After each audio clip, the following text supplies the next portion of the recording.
আজ পড়ছি সত্যানুসরণ থেকে বিশ্বাস। যে ভাব বিরুদ্ধ ভাব দ্বারা আহত বা অভিভূত না হয় তাই বিশ্বাস। বিশ্বাসের মতো আর সিদ্ধি নেই। গভীর বিশ্বাসে সবই হতে পারে। বিশ্বাস করো, সাবধান, অহংকার, অধৈর্য ও বিরক্তি না আসে। আর চলো তেমনি, যা চাও তাই হবে। কর্ম বিশ্বাসের অনুসরণ করে। যেমনতর বিশ্বাস, কর্ম তেমনতর হয়। বিশ্বাস যুক্তিতর্কের পার। যদি বিশ্বাস করো, যত যুক্তিতর্ক তোমার সমর্থন করবেই করবে।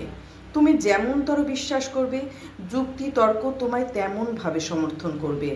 বিশ্বাস না থাকলে দর্শন হবে কি করে? যদি বিশ্বাস না করো, তোমার দেখাও হয় না, অনুভব করাও হয় না। আর ওই দেখা অনুভব করা বিশ্বাসকেই পাকা করে দেয়।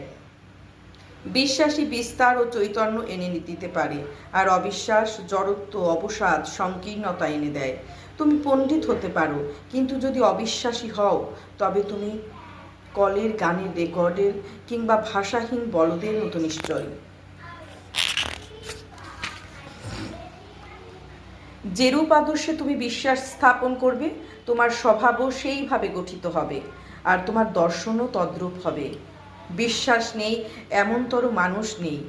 যার বিশ্বাস যত গভীর, যত উচ্চে, তার মন তত উচ্চে, জীবন তত গভীর। বিশ্বাস বুদ্ধির গণ্ডির বাহিরে। বিশ্বাস অনুযায়ী বুদ্ধি হয়। বুদ্ধিতে হ্যাঁ না আছে, সংশয় আছে। বিশ্বাসে হ্যাঁ না নেই, সংশয় নেই। ভাবেই বিশ্বাসের প্রতিষ্ঠা। যুক্তি তর্ক বিশ্বাসকে এনে দিতে পারে না। ভাব যত পাতলা, বিশ্বাস তত পাতলা, নিষ্ঠা তত কম। আর বিশ্বাস যত কম, সে তত আনডেভেলপড, বুদ্ধি তত কম তীক্ষ্ণ। বিশ্বাসীকে অনুসরণ করো, ভালোবাসো, তোমাতেও বিশ্বাস আসবে।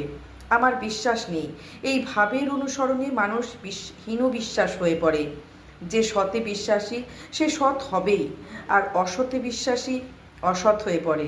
তুমি যদি পাকা বিশ্বাসী হও, বিশ্বাস অনুযায়ী ভাব ছাড়া জগতে কোনো বিরুদ্ধ ভাব, কোনো মন্ত্র, কোনো শক্তি তোমাকে অভিভূত বা জাদু করতে পারবে না। নিশ্চয় যেন কথায় আছে বীর ভোগ্যা বসুন্ধরা, তা ঠিক।